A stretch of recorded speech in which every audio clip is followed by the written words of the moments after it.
Welcome back to V Speaks. My name is, of course, your girl V. And to all the returning subbies, I love you. I love you. I love you to the moon and back. I love you so much. I love you so much. And to all the new bees that are watching this video for the first time, please subscribe and tell your friends. Tell your friends about V Speaks, please. And please subscribe, my dears. Don't be scared. Comment, like, subscribe, and follow me on my social media platform, which is Instagram. And as per usual, I'll put it right here at V Speaks. And today's topic is be humble. Uchilo Kendrick be humble. Sit down. Be humble. Just, so we're going to be talking about being humble and how to achieve that if you are not already humble, okay? If you are unfortunate in life to have met the most arrogant, self-centered, horrible people that are not humble, then these are also ways to show you a humble person, okay? The word humble is taken from the word humility. So what is humility? And how does it connect to being humble? Humility is the quality or state of being humble. But humility has nothing to do with meekness or weakness. And neither does it mean being self-effacing or submissive. Humility is an attitude of spiritual modesty that comes from understanding our place in the larger order of things. It entails not taking our desires, successes, or failings too seriously. So humility is being able to be nice and be calm and treat people well, in spite of the fact that you are successful, you are rich, or you are maybe better than them, but at least you're still nice, you're still kind, you're still, calm, you have good qualities in you, you're a good person. And usually people always make good people feel as if they are too soft or they are too weak for being meek and speaking in a low tone, calm, chill. They make them feel as if it's weak, and then Mutu will start stamping all over your head thinking you're stupid just because you're humble. What is being humble? Isn't it humble? The word humble was taken from the word humility, but then the word humble is a whole new word, although it's taken from another word. So I don't want y'all to get confused, okay? Showing humility is a skill that all professionals can practice and build upon. Though it comes more naturally for some more than others, being humble is a trait that can be strengthened throughout time and with practice. Humility is exhibiting an absence of pride or arrogance. Humble people are often viewed as passive, quiet, or insecure. However, this is not an accurate assumption of a person who exhibits humility. A truly humble person is often is often very confident and competent, and also a great leader. So like I said, don't ever try and think that just because someone is being kind, is helpful, is shy-ish or quiet, they're just humble. Most of the time quiet people are very humble, they're very nice, but don't think that they're stupid or you can take advantage of them, etc. Why is it important to be humble? It is very important to be humble. You don't know out there who you meet, who can actually help you in the future, just by you being helpful, by you greeting someone on the streets, maybe your neighbor that you see often. You never know if that neighbor is working for a company that you studied for. Maybe that neighbor is a manager at a company for an engineering whatever department, and you go to your interview, you see your neighbor. When you're not kind to your neighbors and you just pass them or you're rude to them, you see that neighbor's like, oh, the rude girl, I'm not sure, you know. But when you're kind, when you have a helpful hand, etc., you meet people in the future that help you, that will guide you into a good or the right path. You never know. So being humble is very important. Humility helps one extend more compassion and empathy to others. Those who practice humility are more likely to consider others' beliefs and opinions. This is most likely because humility offers the opportunity to become less involved and more attuned with feelings of others.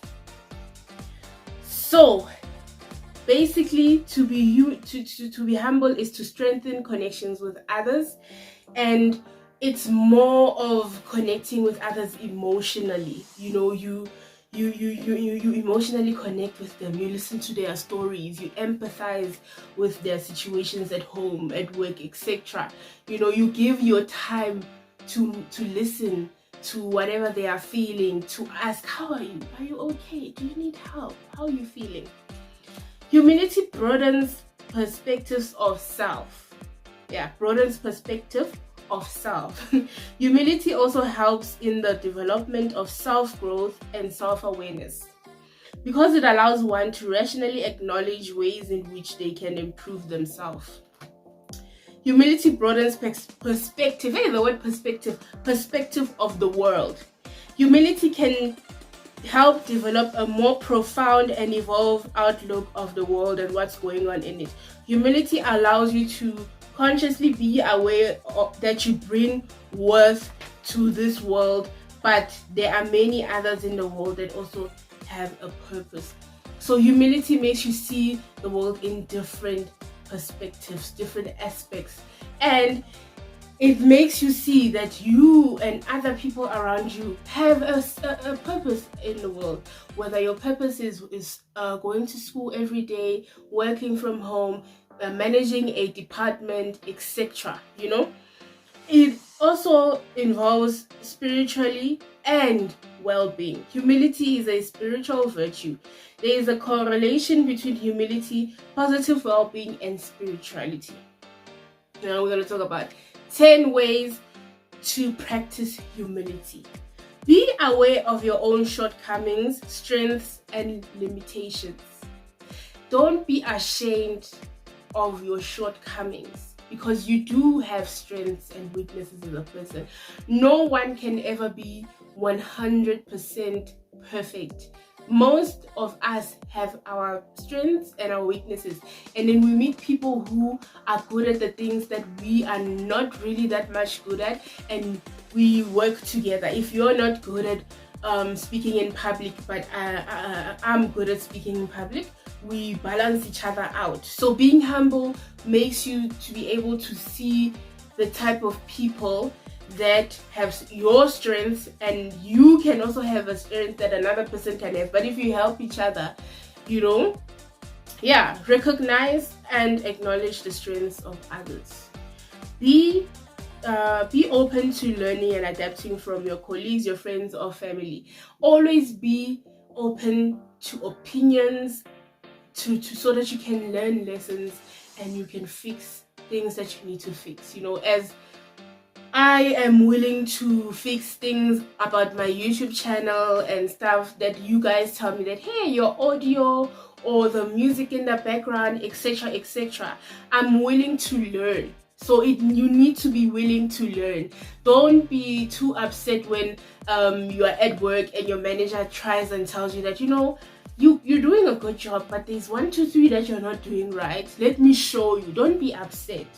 Feedback in life is important, because yes, there are some people that give you unwanted negative feedback, but when it's positive, put yourself in a mental space that you know how to identify positive feedback. You know, work towards putting others' needs before your own.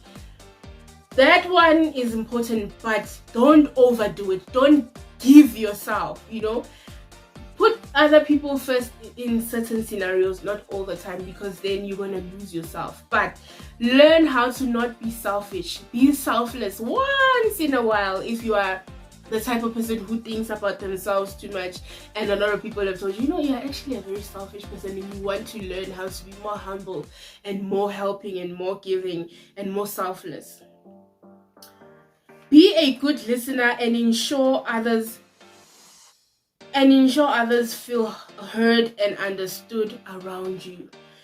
Be appreciative of others and express your gratitude often. Say thank you, guys. In the morning, when you are in class or whatever, or you're at work, greet your colleagues. Greet your colleagues when they do a file or printing or whatever for you. Say thank you. Please and thank you. Things that we are taught as Black kids. Please, thank you. Sambonani, dumelang, hello. Manners, basically. Be open to constructive criticism and feedback. Like I said before, positive feedback helps you to progress if you are behind. When someone tells you their opinion about something and it's helpful, use it. Don't be scared. Be open to fixing mistakes and correcting yourself so that you can be a much more better person as time goes by. Own your mistakes. We all make mistakes. Nobody is perfect. God or whoever you believe in didn't create us in this world so that we can all be perfect beings. We all make mistakes. The thing that matters in life is to learn from them. It's to learn from them and try not to repeat them. And also teach other people not to repeat their own mistakes. Work together with other people in terms of that. Be open to changing, shifting, and adapting, even if it's a challenge. I personally hate change. I hate it. But if COVID, my mom's death, leaving high school, and etc. has taught me one thing, is that change is inevitable. Whether you like it or not, something in your life will change. Because that's how life is. Things have to move forward, things have to change. You just need to adapt. Slowly but surely you will get used to it. You never know who you run into in this life. You never know what your humility can do for you. It's a good quality. Arrogance sometimes, and if not most of the time, it doesn't take you far. So thank you for watching this video, guys. Bye.